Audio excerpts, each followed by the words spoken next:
فداك أبي وأمي يا رسول الله،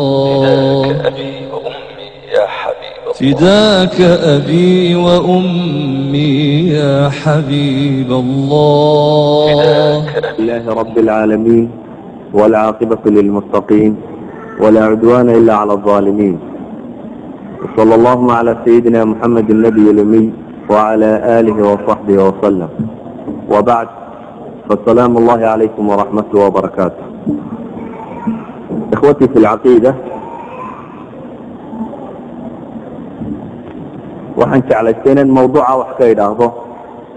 aan u bixinay wasaa'il atarbiya alislaamiya lilawlaad, qaababkii ama habkii loo tarbiyadayn lahaa caruurta muslimiinta ee tarbiyo islaamiya loo siin lahaa. erayga tarbiya iyo macnayaashiisa maan jecli inaan sii sharxo, laakiin waxaan leenahay ilaahay ba subxaana watacaala bini aadamka abuuray, waxaan u abuuray fitro fiican buu ku abuuray. walaqad khalaqna alinsaana fii axsani taqwiim. ilaahay baa wuxuu leeyay bini aadamka waxaan u abuuray qaabkii ugu fiicnaa ama sidii ugu roonayd.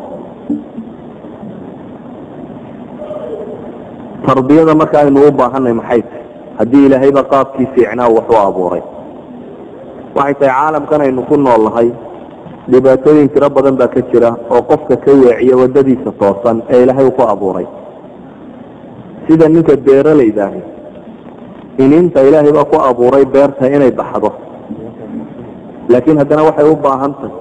si ay si fiican ugu baxdo in loo helo dhul fertile soil ama dhul wax ka bixi karaa, in loo qodo dhulkoo loo faadfaadho, in la waraabiyo, in geedka ku baxaya laga jaro, in laga daweeyo wixii xanuunee ku dhaca. mumaarasadaasi noocaa ku saabsan ayuu geedku markaasi si fiican ugu baxaa. sidoo kale waxaan leenahay bini aadamku wuxuu u baahan yahay wax badan oo dhaqana oo lagu ilaalinayo, lagu dhowrayo, iyo wax badan oo laga fogeynayo. waatan muxaadaro hore kusoo tilmaamay ummaduhu halaagsankooduba inuu yahay markay jiilashooda kamida ay tarbiyeyn kari waayaan, ee uu soo baxo fac dambe oo facaacii hore ama jiilashii hore waxay rumaysanaayeen aan haysanin. tarbiyadda markaasi aan rabna ummad waliba qaab ay waxu tarbiyadaysata bay leedahay. maalan culamaai tarbiya alxadiisa waxay yidhaahdaan addimuqraatiya watarbiya, buugga la yidhahdo ninka qoray oo john dewey la yidhaahdo, ka midana culamada maraykan, ayaa wuxuu leeyahay ummaddu ma noolaato haddaan la cusboonaysiin. cusboonaysiinta ummad la cusboonaysiiyo macnaheeduna wuxuu yahay dadkeeda yaryar oo lagu tarbiyeeyo afkaarta iyo caqaa'idda ay rumaysan yihiin dadkoodii waaweynaa, si looga dhigo kuwo si fiican wax u dhaxlay. waxaan leenahay marka maan jecli inaan in badan kasii warramo tarbiyada, laakiin waxaan jeclay inaan wasaa'il tarbiya ka warramo cumuuman. laakiin waxaan leeyahay waxaan jeclay inaan eray idiin tilmaamo oo ah inaad kala garataan waxbarashada iyo tarbiyadu waa kala laba. waxbaridda qofku inuu macrifo helo, inuu cilmi helo, iyo in la barbaariyaa waa laba shay oo kala gedisan. waayo waxbarashadu keligeed waxba ma anfacdo haddii aanay tarbiyadu la socon. bale waxaa laga yaabaaba caalamka dadka ugu mujrimsan, ugu dembi falka badan leh, ugu faasiqsan, ugu xumi inay inta badan noqdaanba inta musqafiinta lagu sheego ama inta aqoonta jaamacaadka ka baxday. waxa aqoonta jaamacadeed waxba tari mayso hadday tarbiyadu xuntay. walidalik ba waxaan idin tusinaya tarbiyada iyo macrifada iyo tarbiyadu inay kala nooc yihiin. masalan waxaa laga yaabaa inaad dhakhtar u tagto, dhakhtarka waxaa laga yaabaa inuu ku yidhahdo sigaarku wuu xun yahay, waa sun, waxan baa laga qaadaa, waxa inu kuu sharxo. 7 minid kadibna waxaa laga yaabaa inaad aragto dhakhtarka laftiisiioo buufinaya. xagguu cilmigiisi ka dhaaf sawkan isagu sheegaya inuu waxa kani sun yahay, caynkan iyo saasan yahay. waxaan leenahay dhakhtarka waxa haysato tarbiya xumo,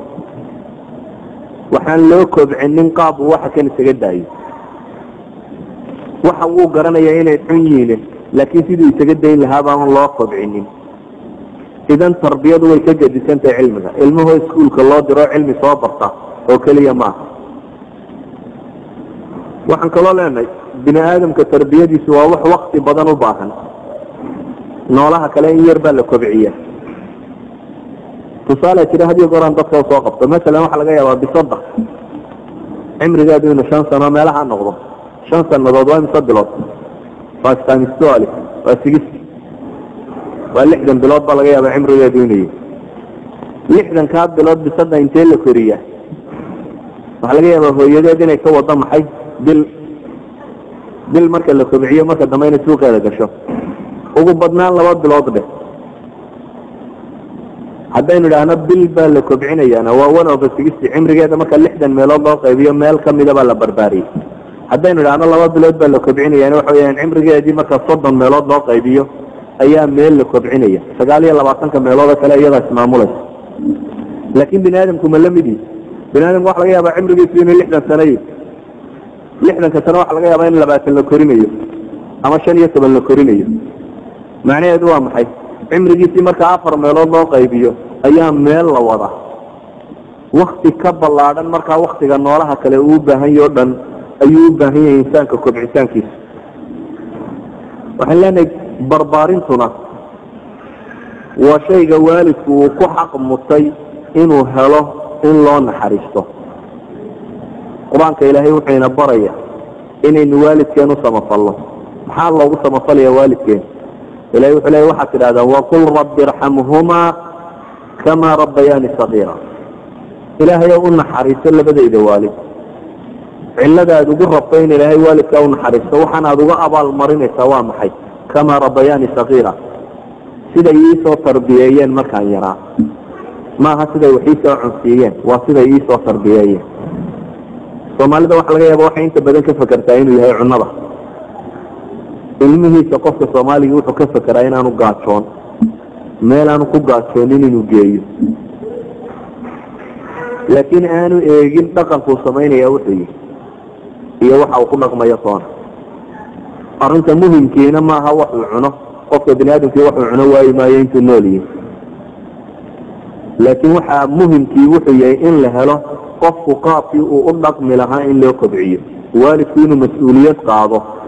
inuu soo saaro qofkii uu doonayay si ay taasi u dhacdo waxa la budaba in leenay arrimo badan wuxuu u baahan yahay juhdi bini'aadam ilaahay uu awoodi karayay subxaanahu wa tacaala inuu qur'aan qura intuu soo dejiyo dadka la baro qof walba kitaabka loo dhigo la yidhaha iqra kitaabaka kafaa binafsika alyawma calayka hasiiba وقف ولبا واخري كرو لكن الهي وحو صادر الرسول رسوش maxaa loo soo diray waxa loo soo diray inay ummadda tarbiyayso oo ay ku kobciso wixii ilaahay soo dejiyay waxa leeyahay marka tarbiyadu way ka gedisantahay tacliimka way ka gedisantahay macrifada tarbiyadu ama barbaarintu ama kobcintu waa shay waxyaabo badan u baahan إلهنا وحين لي يا أيها الذين آمنوا قوا أنفسكم وأهليكم نارا وقودها الناس والحجارة عليها ملائكة غلاد شداد لا يعصون الله ما أمرهم ويفعلون ما يؤمرون الله في القرآن تقول يا أيها الذين آمنوا وقوا إيمانك لها اليوم قوا أنفسكم وأهليكم نارا نفسينا يا أهل كينا بوحا كالدورسان نار با إلهي سبحانه وتعالى نار توحى لغا دوري كرا iyadoo loo kobciyo shaygii loo baahnaa waxaan markaa leeyahay ummaddu way tirtirmaysaa haddii aynan dhasheena si fiican u tarbiyaynin tarbiyadu cilmiga kale waxaa laga yaabaa inuu yahay cilmi uu u baahan yahay mujtamacu laakiin qayb ka mida hadday barato ay ka kaafiyeyso waxaa laga yaabaa physics biology chemistry waxaan jaamacadka iyo iskuulka lagu dhiganayo dhan bulshada hadday qaybi barato intaasaa ku filan oo bulshada kale noloshii la wadaysa laakiin tarbiyadu taa way ka gedisantay tarbiyadu waa arrin looga baahan yahay guri kasta oo muslima hooyo kasta iyo aabbo kasta intaanu qofku aabbo noqon ama hooyo noqon waa inuu bartaa sida wax loo barbaariyo